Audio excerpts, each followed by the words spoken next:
This is why your hair will keep breaking and you won't retain any length. I hope you get the point now. Now, if you've not gotten the point, what I'm trying to illustrate here is the damage you experience when your hair is dry. Now, in this video, I'm going to be telling you guys the dangers of having dry hair, and I'm also going to be explaining how important it is for you to moisturize your hair, especially if you're trying to grow your hair longer and thicker. So if that is something that has been of interest to you and you've been doing everything right yet not growing your hair out, then in this video I'm going to be explaining to you guys why you have to moisturize, what you need to moisturize, and exactly how to moisturize. I'm going to be giving you guys a very important tip you can use in your moisturizing routine in order to start retaining length today. Now, moisture is very important when it comes to growing healthy, longer and natural hair because one, when your hair is dry, just like this dry leaf right here, you lose the elasticity of your hair and your hair is very fragile and vulnerable, easy to break whenever you try to manipulate it in whatever way.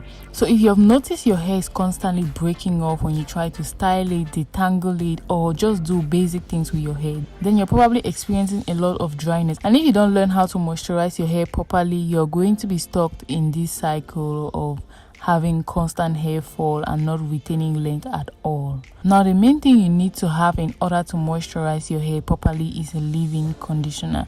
And now there's so many people who have been misled into thinking you can have a leave-in conditioner from using aloe vera gel or whatever DIY product that is. Now that's not true because aloe vera gel and other water-based DIYs that we make at home are going to dry out of your hair as fast as water will. So if you're struggling to retain moisture in your hair, then you have to buy a leave-in conditioner. Now that you know how much damage it's going to cost you when your hair is dry, we're going to move to the second part of this video, which is what exactly you need in order to start moisturizing your hair. Now, before I get to that, I want to explain and get this out there. Oil is not a moisturizer. Now, we have so many people think in order to moisturize their hair properly, they need oil. Now, oil is not a moisturizer and you can never use oil to moisturize your hair. So if that's what you've been using, that's probably why you not notice your hair getting moisturized and you're not getting the benefit of moisturized hair. If oil was a moisturizer, then it's going to be the same thing. So if you're feeling thirsty, then you can go ahead and drink some oil. But because that's not possible, when your hair is dry, your hair is kind of telling you, oh, I'm thirsty and it needs water, not oil. So please, if you're struggling to moisturize your hair, you want to stay away from people who ask you to use shea butter, oils, or whatever thing that does not have water in it. So the main thing you need in order to moisturize your hair is water and a water-based product. Now, a water-based product is very important because it's going to help you retain that moisture even longer. You cannot use water and aloe vera juice or pineapple juice or whatever juice it is you're using to moisturize your hair because that juice is going to dry off as fast as water will do. So if you're trying to moisturize your hair, apart from having water, you need to have a leave-in conditioner. Now that you've known the one product you need to have and that you cannot make a leave-in conditioner at home, it's better and advisable for you to get a good quality store-bought leave-in conditioner. I personally use As I Am and Camille Rose, but you can go ahead and use any other leave-in conditioner that you find in the market. So once you've gotten your leave-in conditioner, I'm just going to move into the steps you need in order to moisturize your hair properly and regain the elasticity and bounciness of your hair. Now, before you even start thinking of how you're going to be moisturizing your hair, the first thing you need to have in place is a routine. So you're supposed to set a routine at which you're going to be re-moisturizing your hair. So if you notice your hair takes about 4 days to get dry, then you're going to set your re-moisturizing routine every 4 days.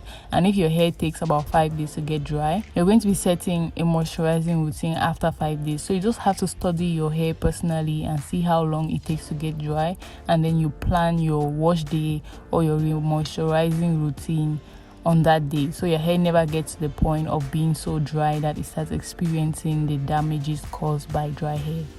Now, if you like me to help you set up the best hair care routine personalized for you, then don't forget to let me know down in the comment section so we can have a conversation and I can get to explain to you in details how to set up a very healthy hair care regimen for you. Now that you've known how to get your hair care regimen based on how your hair reacts and how long your hair takes to get dry, the next step is wash your hair. So now you've found a day where you're going to be washing your hair, and when that day comes, all you have to do is wash your hair with your conditioner. Now when washing your hair, remember to use a moisturizing shampoo. You don't want a shampoo that is so drying and going to remove all the moisture already in your hair. Now if you would like to know what shampoo I use, it's already here on my channel. I use my DIY shampoo that I've shown you guys how to make already, so I'm going to link it up somewhere here. So after washing your hair, the next thing you need to do is condition your hair or deep condition your hair. Now you can deep condition your hair if it has been a very long time since you deep conditioned your hair, or if your hair is so dry. I personally don't deep condition my hair every wash day. I only deep condition my hair twice a month. That's after every 2 weeks, because by then my hair will really be dry and you start finding difficulties to maintain moisture. Otherwise, I'll just condition my hair every wash day and that's it. So after washing your hair and conditioning or deep conditioning your hair and then gently detangling your hair in order not to experience excess breakage, all you're going to do now is rinse off the conditioner or the deep conditioner from your hair and do not wipe off the water left in your hair.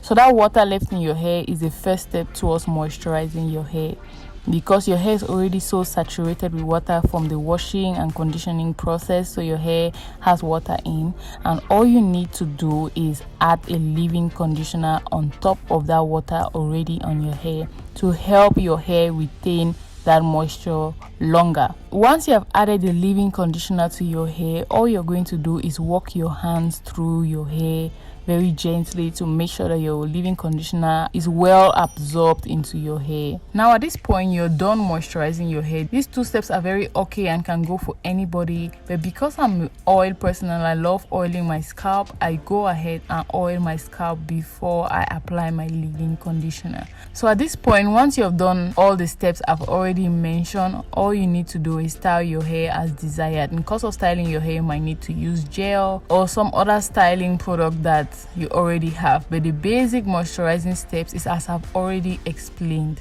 You just need to moisturize your hair like this. Now one thing you must know is when you just start moisturizing your hair, because your hair has been dry for so long, your hair is obviously going to be drying out faster than someone who is already used to moisturizing the hair and has already moisture trained his hair. So as for me, my hair is already used to moisture, and whenever I moisturize my hair properly, it's going to take about 5 days before drying out completely. Sometimes it dries out faster and some other times it takes 5 to 6 days, but overall I wash my hair after 6 days and just re-moisturize all over again. So the reason why I'm saying this is so you don't feel like you're doing something wrong when you moisturize your hair and it's dry after 2 days, because your hair is still too dry and it's still learning how to retain moisture. Also, another reason why your hair might dry out faster than another person's hair, your hair might be shorter, so there's not really much hair for it to keep moisture, so your hair might dry faster than someone with longer and thicker hair. So these are some variables that can determine how fast your hair is going to dry. So you don't really need to compare your hair with somebody else's hair in order to know if you're retaining moisture or not. You just have to examine your hair and see how fast it gets dry and relate it to one of these reasons why your hair might be getting drier than another person's hair, and just adapt to that so your hair can start flourishing. And now the last tip I was telling you guys is, so many of you ask me how you can do to have curly, bouncy, natural hair. And the truth is, if you moisturize your hair properly over a certain period of time, your hair is going to start learning how to bring back its elasticity. And then when the elasticity is back, you're going to notice your hair becomes curlier and wavier and coilier. Whatever curl pattern it is you have, you start noticing that curl pattern back into your hair. So if you have dry hair, you cannot notice your hair's curl pattern because your hair is dry and stiff. But if your hair is moisturized, then you start noticing all the curls and coils you've always wanted to see in your hair. So that being said, thanks for watching this video to the end, and don't forget to like, subscribe and share this video. Also, don't forget to check out my maximum hair growth oil that I use for my hair to grow faster, or you can go ahead and check the recipe for my moisturizing shampoo right here. So see you guys in the next video.